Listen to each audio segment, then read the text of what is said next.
જય હિન્દ, નમસ્કાર. તાજેતરમાં જીપીએસસીએ જેલર વર્ગ 2 માટે એક નોટિફિકેશન બહાર પાડેલી છે અને એનો વિગતવાર સિલેબસ એ જીપીએસસીએ ઓલરેડી બહાર પાડી દીધેલો છે. આ સિલેબસની અંદર એવું કહેવામાં આવી રહ્યું છે કે 300 માર્કનું પેપર લેવામાં આવશે, 180 મિનિટનો તમને સમય આપવામાં આવશે અને સિલેબસને 2 ભાગમાં વહેંચી દેવામાં આવ્યો છે, જેની અંદર ભાગ 1ની અંદર જીએસ રિલેટેડ જીએસના જે પણ પ્રશ્નો છે એ જીએસ રિલેટેડ અથવા તો જીએસ આધારિત તમારો ભાગ 1 એટલે 100 માર્કનો પ્રશ્ન રહેશે.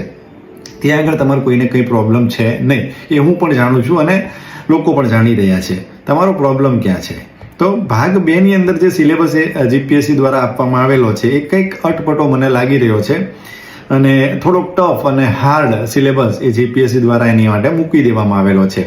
આટલી ઓછી પોસ્ટ છે અને સિલેબસ એકદમ ટફ છે એટલે લોકો જનરલી આ એક્ઝામને સ્કીપ કરવાનો પ્રયત્ન કરતા હોય છે. પરંતુ તમને હું જણાવું કે આવી જ એક્ઝામમાં જો તમે ખરેખર મહેનત કરશો ને ડેડિકેટલી, તો આવી એક્ઝામમાં તમારા પાસ થવાના ચાન્સીસ ક્લાસ 1-2 કરતાં પણ વધી જશે. એડમિનિસ્ટ્રેટિવ સર્વિસીસની જે તમે તૈયારી કરો છો 4-4, 3-3 વર્ષ સુધી, એના કરતાં આની અંદર જો ડેડિકેટલી તૈયારી કરશો તો તમારા પાસ થવાના ચાન્સીસ એ 100% વધી જશે. બરાબર? તો હવે ક્લાસ 2ની આ પોસ્ટ છે, એકદમ પાવરફુલ પોસ્ટ છે, આપણે જાણીએ છીએ. બરાબર? તો આ 200 માર્કનું પ્રશ્નપત્ર છે જે ભાગ 2નું, એ ભાગ 2ની અંદર જે સિલેબસ છે એ તમે સ્ક્રીન ઉપર જોઈ રહ્યા છો. એમાં 24 પ્રકારના અલગ અલગ એક્ટ આપેલા છે. હવે આ એક્ટનું મટીરિયલ ગુજરાતીમાં તમારે ક્યાંય ગોતવાનું નથી, તમને મળશે પણ નહીં. જેટલું પણ મટીરિયલ મળશે, હા એક્ટ તમને બધા મળી જશે, પરંતુ આ એક્ટ આ ઇંગ્લિશમાં હશે અને ઇંગ્લિશ પણ બહુ ટફ લેંગ્વેજની અંદર લખેલું છે, તો ઘણા ઓછા લોકોને સમજાશે એવી ભાષાની અંદર એ એક્ટ લખાયેલા છે અને એક્ટની ભાષા જનરલી એવી રીતે જ રહેતી હોય છે. સો આજે જેમ યદા યદા હિ ધર્મસ્ય કહેવાય છે કે જ્યારે ધર્મની જ્યારે જરૂર હોય એવી જ રીતે જ્યારે વિદ્યાર્થીઓને કંઈક જરૂર હોય છે ત્યારે ક્યાંક ને ક્યાંક આત્મનિર્માણ એકેડમી એ વિદ્યાર્થીઓ પડખે આવી ઊભી રહેતી હોય છે અને વિદ્યાર્થીઓને આ જે તકલીફ પડતી હોય છે એ તકલીફને કંઈક અંશે નિવારવાનો પ્રયત્ન એ આત્મનિર્માણ એકેડમી સદાય કરતી રહી છે અને આ જ પ્રયત્ન એ જેલરની એક્ઝામ માટે પણ કરશે. તમારે ખાલી વિડીયોને જેટલો બને એટલો શેર કરવાનો છે, એન્ડ સુધી વિડીયોને શાંતિથી જોવાનો છે. આજે હું લેક્ચર 1ની શરૂઆત કરીશ, એક એક્ટ તમને સમજાવવાનો પ્રયત્ન કરીશ અને ધીરે ધીરે જો વિડીયોની અંદર સારો રિસ્પોન્સ હશે, સારા વ્યૂઝ અને કમેન્ટ હશે તો આપણે આ સિરીઝને કન્ટિન્યુ કરશું. નીચે ડિસ્ક્રિપ્શનમાં તમને એક વોટ્સઅપ ગ્રુપની લિંક પણ આપેલી છે, તમારે વોટ્સઅપ ગ્રુપ પણ જોઈન કરી લેવાનું છે. બરાબર? એટલે હું પ્રયત્ન કરીશ, કારણ કે કદાચ આ વિડીયો તમે જોશો અને તમને એવું લાગે છે કે નહીં સરના વિડીયોથી મને બેનિફિટ છે, તો તમારે મારું વોટ્સઅપ ગ્રુપ જોઈન કરી લેવાનું છે. જો અમારી આત્મનિર્માણની યુટ્યુબ ચેનલ તમે સબસ્ક્રાઇબ ના કરી હોય તો એ પણ તમારે સબસ્ક્રાઇબ કરી લેવાની છે. હા, હું તમને કોઈ પણ જાતનું મટીરિયલ અત્યારે પ્રોવાઈડ નથી કરવાનો. બરાબર? બહુ સારી સંખ્યા થશે અને સ્ટુડન્ટની ડિમાન્ડ હશે કે આની અંદર મટીરિયલ માટે કંઈક સાહેબ કરી આપો, તો આપણે એવું મટીરિયલ બનાવીશું કે જે તમને એકદમ પ્રેસાઇઝલી ગુજરાતીની અંદર અને ઓછા સમયની અંદર તમને યાદ રહી જાય એવું મટીરિયલ હું પ્રોવાઈડ કરવાનો પ્રયત્ન કરીશ. પણ એના માટે તમારે વોટ્સઅપ ગ્રુપમાં જોડાવવું પડશે અને વિડીયોને સારો એવો પ્રતિસાદ આપવો પડશે. તો દરેક મિત્રો આ જો જીએસ તમારું બધાયનું સારું છે, મને ખ્યાલ છે. બરાબર? જીએસમાં કોઈને કંઈ તકલીફ નથી. હું એવું માનીને ચાલું છું કે આ 200 માર્ક છે એ 200 માર્કમાંથી મિનિમમ 100 જેટલા માર્ક્સ તમે આવી શકે, એટલીસ્ટ 50% માર્ક્સ આપણે કઈ રીતે કેપ્ચર કરી શકો અને પેલા 100 છે એની અંદરથી તમે 25% કે 50% કરી શકો તો તમારો આ એક્ઝામની અંદર બેડો તમારો ચોક્કસપણે પાર થઈ જશે. તો 24માંથી આપણે 15 જેટલા એક્ટ કરી નાખશું તો પણ તમારો જે છે એ કોન્સેપ્ટ ક્લિયર થઈ જશે. કારણ કે જો ભાષા એક્ટની છે એટલે તમારે યાદ વધારે રાખવું પડશે, કારણ કે એક જેવા એક્ટ તમે વાંચશો તો તમને કન્ફ્યુઝન ઘણી બધી થઈ શકે એવું છે.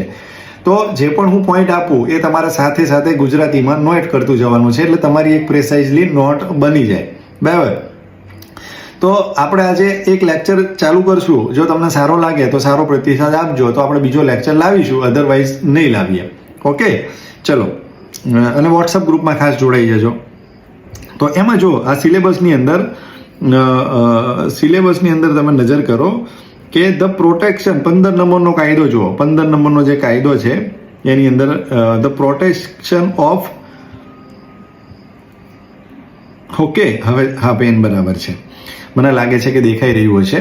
તો આ 15 નંબરનો કાયદો છે કે the protection of human right act 1993. હવે આની PDF તમે ગુજરાતીમાં ગોતવા જશો નહીં મળે. PDF તમને ઇઝીલી મળી જશે પણ એ ઇંગ્લિશની અંદર હશે. તો આપણે આ કાયદો સમજવાનો પ્રયત્ન કરીએ. તો આજનો આપણો ફર્સ્ટ લેક્ચર છે, શાંતિથી સાંભળજો અને 100% તમને બેનિફિટ થશે એવું મને મારી ઉપર કોન્ફિડન્સ છે. બરાબર. The protection of human right act 1993. તો આ એક્ટ જે છે એ 1994માં આવેલો છે અને 10મા નંબરનો એક્ટ હતો. આનો મતલબ શું થાય છે કે ભાઈ 1994માં પાર્લામેન્ટ દ્વારા જેટલા પણ કાયદાઓ પસાર કર્યા 1, 2, 3, 4, 5 પછી 10મા નંબરનો જે કાયદો હતો એ આ કાયદો હતો. તો તમારો પહેલો પ્રશ્ન અહીંથી આવી શકે છે કે કેટલામાં નંબરનો કાયદો હતો. બરાબર. તો 10મા નંબરનો કાયદો હતો. કઈ સાલનો? જો 1993માં એ કાયદા વિશે લખાઈ ગયેલું છે. એની જે થિયરી છે એ 1993માં લખાઈ ગયેલી છે અને 1994માં એ પાર્લામેન્ટમાંથી પસાર થયેલો છે. એટલા માટે 10મા નંબરનો કાયદો છે ઈસવીસન 1994નો. તો આ પહેલો પ્રશ્ન તમને ત્યાં આગળથી પૂછી શકે છે. હવે નીચે આપણે જઈએ તો નીચે જે છે એ એના કન્ટેન્ટ આપેલા છે, ચેપ્ટર્સ આપેલા છે, ચેપ્ટર વિશેની માહિતી આપેલી છે અને આપણે શરૂઆત કરીએ કે the protection of human right act 1993. આ જોઈ લીધું આપણે. બરાબર. હવે હું ઇંગ્લિશમાં વાંચીશ અને મને જે સમજાય છે તમને સમજાવવાનો પ્રયત્ન કરીશ. હું બહુ એક્સપર્ટ નથી પણ તમારા પ્રશ્ન સોલ્વ થઈ જાય એટલું ચોક્કસપણે હું કરાવી આપીશ. તો an act to provide for the constitution of national human right commission, state human right commission in state and human right code for better protection of human right and for matter connected therewith or incidental thereto.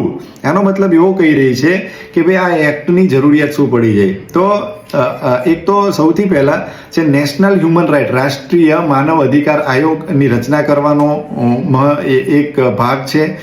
બરાબર. બીજો જે છે એક કારણ એ છે, બીજું કારણ એ છે કે રાજ્યની અંદર જે માનવ અધિકાર આયોગ છે એની રચના કરવાનું અને જે હ્યુમન રાઇટ્સ એટલે કે માનવ અધિકાર માટેના જે કોર્ટ્સ છે એ કોર્ટ્સને ડેવલપ કરવાનું અથવા તો એને કોન્સ્ટિટ્યુટ કરવાનું, એને બનાવવાનું જે પ્રક્રિયા છે એ પ્રક્રિયા માટે આ કાયદો જે છે એ લાવવામાં આવેલો છે. જેનાથી શું થશે, આ ત્રણેય વસ્તુ આપણે બનાવશું તો તેનાથી જે હ્યુમન રાઇટ છે એટલે માનવ અધિકારને પ્રોટેક્શન મળશે અને એની સાથેની જે બાબતો જોડાયેલી છે અથવા તો એની સાથે કોઈ એવો ઇન્સિડન્ટ બને તો એની અંદર એને રાહત મળી શકે.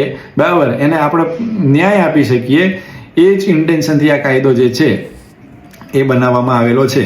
પછી be it enacted by parliament in the 44th year. બરાબર. 1994 ગણશો તો ભારત આઝાદ થયું એ પછીના 44 વર્ષે આ જે છે એ આપણે હ્યુમન રાઇટ્સની વાત કરી રહ્યા છીએ. આપણે ઘણા બધા પાછળ હતા ઇનફેક્ટ અને આ વસ્તુ આપણે સ્વીકારવી પડશે. જે આપણે હ્યુમન રાઇટ પહેલા 10 વર્ષમાં આપણે વાત કરવાની હતી એની આપણે 44 વર્ષ પછી વાત કરી રહ્યા છીએ. એનીવેઝ દેર આય દુરસ્ત આય મગર આય તો સહી એવું આપણે કહી શકાય. હવે પ્રથમ ચેપ્ટર છે, ખાસ મેં હાઇલાઇટ કરેલું છે, બહુ ધ્યાનથી સાંભળજો અને ચોક્કસપણે તમારા પ્રશ્નો એ કંઈક આવા જ હશે અને આ જ સ્વરૂપે હશે. કોઈ પણ આની હું જે તમને ભણાવીશ એની બહારથી હું ગેરંટી મારું છું કે તમારો એક પણ પ્રશ્ન નહીં જાય. તો મારી ઉપર ટ્રસ્ટ રાખજો. તો સૌથી પહેલા જે છે એ this act may be called protection of human right act. આ એક્ટનું નામ શું છે તો કે protection of human right act 1993. બરાબર. એ બધાને ખ્યાલ હશે. ક્યાં આગળ આ લાગુ પડશે કાયદો? તો આ કાયદો જે છે એ આખા ભારતની અંદર લાગુ પડશે.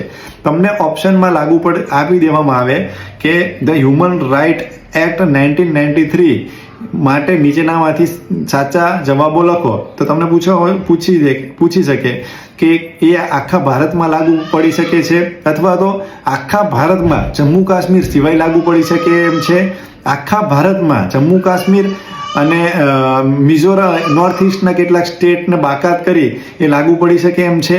તો તમને ખ્યાલ હોવો જોઈએ કે એ જમ્મુ કાશ્મીરમાં પણ લાગુ છે અને નોર્થ ઇસ્ટમાં પણ લાગુ છે. આવી જ રીતે આવા પ્રશ્નની અંદર કન્ફ્યુઝન ઊભું કરી અને પૂછી દેવામાં આવતું હોય છે. ઘણા બધા કાયદાઓ એવા હોય છે કે જે માત્ર ભારત જે છે બરાબર. ભારતની અંદર એ સમયે જમ્મુ કાશ્મીર જે છે એ અલગ રાજ્યનો દરજ્જો હતો, પણ અત્યારે જે છે જમ્મુ કાશ્મીર 2020થી જે છે એ શું થઈ ગયું છે, 2020થી જે છે એ જમ્મુ કાશ્મીર એ યુનિયન ટેરેટરી બની ગયું છે.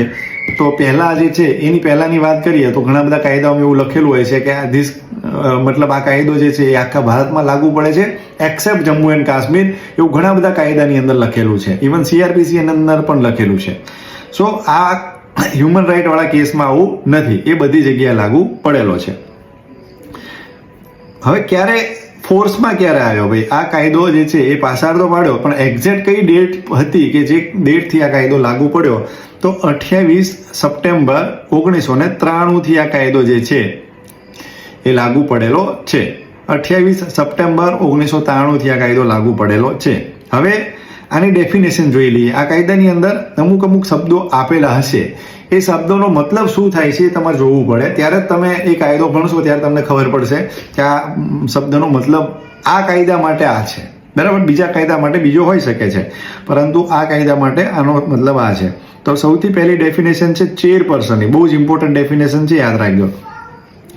Chairperson means the chairperson of a commission or of the state commission, બરાબર. જે એઝ ધ કેસ મે બી, જો ચેરપર્સન બંનેના હશે, સ્ટેટનું કમિશન હશે તો સ્ટેટનું જે હ્યુમન રાઇટ કમિશન છે એના પણ ચેરપર્સન હોઈ શકે છે, અને રાષ્ટ્રીય માનવ અધિકાર આયોગ હશે તો એનું પણ એના પણ ચેરપર્સન હોઈ શકે છે. તો એ બંનેમાંથી જે પણ કન્ટેક્સમાં આ શબ્દ યુઝ થયો હોય એવી રીતે તમારે એને માનવાનો છે. ચીફ કમિશનર એટલે શું છે, તો chief commissioner means A chief commissioner for the person with disabilities referred in subsection 1 of section 74 of the Right of Person with Disability Act 2016. બરાબર. હવે ચીફ કમિશનરનો મતલબ આ જે એક્ટ છે એની અંદર શું થાય છે કે ભાઈ એક ભારતમાં એક બીજો કાયદો ચાલે છે જેને કહેવાય છે right of person with disability act 2016, અને એના સેક્શન 74ની અંદર 74ના સબસેક્શન 1ની અંદર જે મિનિંગ આપેલો છે ને એ જ મિનિંગ જે છે એ આ કાયદા માટે આપણે ચીફ કમિશનરનો ગણવાનો છે એવું કહેવામાં આવી રહ્યું છે. બહુ એટલું બધું ઇમ્પોર્ટન્ટ નથી, પણ ધ્યાનમાં રાખજો. ખાલી આ એક્ટ યાદ રાખજો કે right of a person with disability act ક્યારે પસાર કરવામાં આવેલો હતો, 2016માં પસાર કરવામાં આવેલો હતો, અને એ 2016નો 49મો કાયદો હતો. ધ કમિશન મીન્સ, આની અંદર કમિશન શબ્દ વારે ઘડી આવશે તો કમિશનનો અર્થ શું થશે, તો national commission of human right constituted અંદર સેક્શન 3 બહુ જ ઇમ્પોર્ટન્ટ સેક્શન છે. આખું જે સેક્શન છે ને એ સેક્શનનો હાર્ટ છે આ સેક્શન 3, બરાબર. તો તમને પૂછવામાં આવે કે નેશનલ હ્યુમન રાઇટ કમિશનની રચના કયા સેક્શન અંતર્ગત કરવામાં આવે છે, તો સેક્શન 3ની અંતર્ગત કરવામાં આવે છે, બરાબર. એ તમારે યાદ રાખવાનું છે. હ્યુમન રાઇટ એટલે શું છે, આની અંદર હ્યુમન રાઇટ નામનો શબ્દ ઘણીવાર તમને દેખાશે. તો આ કાયદા માટે હ્યુમન રાઇટનો મતલબ શું થાય છે, તો human right means the right relating to life, liberty, equality and dignity, બરાબર. જે કોઈ પણ વ્યક્તિ છે તો વ્યક્તિની લાઈફને રિલેટેડ એના રાઇટ્સ હોય, અથવા તો એની લિબર્ટીને રિલેટેડ રાઇટ હોય, ઇક્વાલિટી એટલે સમાનતાને રિલેટેડ રાઇટ હોય, બરાબર. સ્વતંત્રતા, લિબર્ટી એટલે સ્વતંત્રતાને રિલેટેડ હોય, અને ડિગ્નિટી એટલે કે એની ઇજ્જતને રિલેટેડ લાઈફ હોય, જે પણ એના અધિકારો છે, અને જે ગેરંટેડ છે ઇન્ડિયન કોન્સ્ટિટ્યુશનની અંદર. આપણે ફંડામેન્ટલ રાઇટ્સ વિશે ભણેલા છીએ અને તમને ખ્યાલ પણ હશે કે ભાઈ ભારત સરકારે આપણને કેટલાક અધિકારો જે છે એ ગેરંટેડ આપેલા છે. તમને એ અધિકારો ન મળતા હોય તો તમે હાઈકોર્ટમાં રીટ્સ કરી શકો છો, સુપ્રીમ કોર્ટ સુધી જઈ શકો છો, દરવાજો ખખડાવી શકો છો. તો એવા જે રાઇટ્સ છે એ રાઇટનું પ્રોટેક્શન્સ કરવા માટે જે છે એ તમામ રાઇટને આપણે શું કહીશું, હ્યુમન રાઇટ તરીકે આપણે ઓળખીશું આ માટે. અથવા તો એ તો થઈ ગઈ ભારતની વાત, પરંતુ ઘણીવાર એવા બધા ઇન્ટરનેશનલ કોવેનન્ટ્સ છે, એટલે કે આંતરરાષ્ટ્રીય જે છે એ ઘણા બધા કરારો થયેલા છે જેની અંદર હ્યુમન રાઇટને ડિફાઇન કરેલો છે, અને ભારતની અંદર એ જે આંતરરાષ્ટ્રીય કરારોને ભારતની અંદર પણ ભારતના કોર્ટ દ્વારા માનવામાં આવેલો છે. એવા તમામ રાઇટ્સને હ્યુમન રાઇટ કહી શકે છે. ઇન શોર્ટ તમે યાદ રાખી શકો છો કે હ્યુમન રાઇટની અંદર 4 વસ્તુઓનો સમાવેશ થાય છે, જેની અંદર સૌથી પહેલા આવે છે લાઈફ એટલે કે એના જીવન જીવવાનો અધિકાર જે છે એ પણ એનો હ્યુમન રાઇટ છે. લિબર્ટી, બરાબર, સ્વતંત્રતા, આઝાદી, બરાબર, ઇક્વાલિટી, સમાનતા, અને ચોથું જે છે એ ડિગ્નિટી. આ 4 વસ્તુઓને જ્યાં આગળ હોય, આ 4 વસ્તુઓનો જે રાઇટ્સ છે એને હ્યુમન રાઇટ તરીકે ઓળખવામાં આવે છે. પછી ઇન્ટરનેશનલ કોવેનન્ટ્સ એટલે કે આંતરરાષ્ટ્રીય, અહીં જોયું ને કે ભાઈ આંતરરાષ્ટ્રીય કરાર દ્વારા પણ કોઈ રાઇટ્સને હ્યુમન રાઇટ્સ માનવામાં આવેલો હોય અને કોર્ટ દ્વારા એ ભારત દ્વારા એન્ફોર્સ થયેલો હોય, કોઈ કોર્ટે એનું જણાવેલું હોય કે ભાઈ યુનાઇટેડ નેશન્સે આ હ્યુમન રાઇટ ને મતલબ ઉપર ચર્ચા કરી રહી છે અને કોર્ટે એને માનેલું હોય ભારતની અંદર, તો એવા રાઇટને પણ આપણે હ્યુમન રાઇટ કહીશું. તો ભાઈ આ ઇન્ટરનેશનલ કરારો શું છે, એને મતલબ શું થશે? તો એની અંદર જુઓ, international covenants means international covenant on civil and political, એટલે કે ભારતના નાગરિક અને રાજકીય અધિકારો હોઈ શકે છે, અથવા તો અને ઇન્ટરનેશનલ કોવેનન્ટ્સ ઓન, અથવા તો આ જે આંતરરાષ્ટ્રીય કરાર છે એ આર્થિક પણ હોઈ શકે છે, સોશિયલ પણ હોઈ શકે છે, અને કલ્ચરલ એટલે કે સાંસ્કૃતિક રાઇટ્સ વિશે પણ જે છે એ આ કરાર હોઈ શકે છે, જેને તમે હ્યુમન રાઇટ તરીકે ઓળખી શકો છો. અને આ કોના દ્વારા એડોપ્ટ થયેલા હોવા જોઈએ? તો આ જનરલ એસેમ્બલી છે. તમને ખ્યાલ છે કે યુનાઇટેડ નેશન્સ છે એનું 6 મેઇન ઓર્ગન છે. 6 ઓર્ગનમાંનું એક ઓર્ગન છે જનરલ એસેમ્બલી. જેમ બીજું ઓર્ગન છે સેક્રેટરીએટ છે, ઇન્ટરનેશનલ કોર્ટ ઓફ જસ્ટિસ છે, બરાબર. તો આવા અલગ અલગ 6 ઓર્ગન છે. તો એમાંનું એક ઓર્ગન છે જનરલ એસેમ્બલી. તો આ જનરલ એસેમ્બલી દ્વારા એડોપ્ટ થયેલું હોય તો એવા કોઈ કરારને આપણે શું કહીશું? ઇન્ટરનેશનલ એટલે કે આંતરરાષ્ટ્રીય કરાર એ માનવ અધિકારને રિલેટેડ છે એવું આપણે કરી શકશું. અથવા તો સેન્ટ્રલ ગવર્મેન્ટ મેં specify in notification, central government કોઈ નોટિફિકેશન કાઢે કે ભાઈ આજથી આ અધિકાર જે છે એ તમારો હ્યુમન રાઇટ અધિકાર છે, તો એવું કોઈ નોટિફિકેશન સરકાર દ્વારા કાઢવામાં આવેલું હોય, કેન્દ્ર સરકાર દ્વારા, ખાસ કરીને યાદ રાખજો, કેન્દ્ર સરકાર દ્વારા જો એવું કાઢવામાં આવેલું હશે તો એને પણ શું કહેવામાં આવશે? કરાર તરીકે લેવામાં આવશે, અથવા તો હ્યુમન રાઇટના પ્રિવ્યુની અંદર લેવામાં આવશે. પછી મેમ્બર, તો મેમ્બર જે છે એ કોઈ પણ હોઈ શકે છે કમિશનનો, બરાબર. આ સિવાય જોઈએ તો સ્ટેટ કમિશન મીન્સ, તો આની અંદર સ્ટેટ કમિશનની રચના પણ કરવામાં આવેલી છે. આપણે જોઈશું કોણ એના મેમ્બર હોય છે, કઈ રીતે થતું હોય છે, મેમ્બરનું રિઝિગ્નેશન કઈ રીતે થતું હોય છે, એ બધી ચર્ચા આપણે કરશું. પણ અત્યારે સ્ટેટ કમિશન એટલે શું? તો state commission means a human right commission constituted under section 21. તો તમને પૂછવામાં આવે કે સ્ટેટ કમિશનની રચના એ કયા સેક્શન અંતર્ગત કરવામાં આવે છે? તો સેક્શન 21 અંતર્ગત કરવામાં આવેલી છે. હવે ચેપ્ટર 2 આપણે જોવાનું છે. તો ચેપ્ટર 2 ની અંદર પહેલું જે છે constitution of national human right commission, રાષ્ટ્રીય માનવ અધિકાર આયોગ. જો અહીંયા પણ જોયેલું હતું, મેં કીધું ને કે આ સેક્શન 3 જે છે એ શેનો હાર્ટ છે આ એક્ટનું. તો અહીંયા આગળ જો એ જ સેક્શન 3 ની અંદર આખું જે નેશનલ રાષ્ટ્રીય માનવ અધિકાર આયોગની રચના એ આ એક્ટના હ્યુમન રાઇટ એક્ટના સેક્શન 3 ની અંદર કરવામાં આવેલું છે. તો આપણે એની વિશેની ચર્ચા નેક્સ્ટ લેક્ચરની અંદર કરશું. જો આ વિડીયો તમને સારો લાગ્યો હોય તો લાઈક, કમેન્ટ અને સબસ્ક્રાઇબ જરૂરથી કરજો, અને ખાસ વોટ્સએપ ગ્રુપની અંદર જોડાઈ જજો. ઓકે, કેવો વિડીયો લાગ્યો છે જરૂરથી કમેન્ટમાં જણાવજો. મેં મારી રીતે પ્રયત્ન બેસ્ટ કર્યો છે, અને આવી રીતે હું સારા એવા દરેક લેક્ચર તમારી સમક્ષ લાવવાનો હું પ્રયત્ન કરીશ. Thank you so much.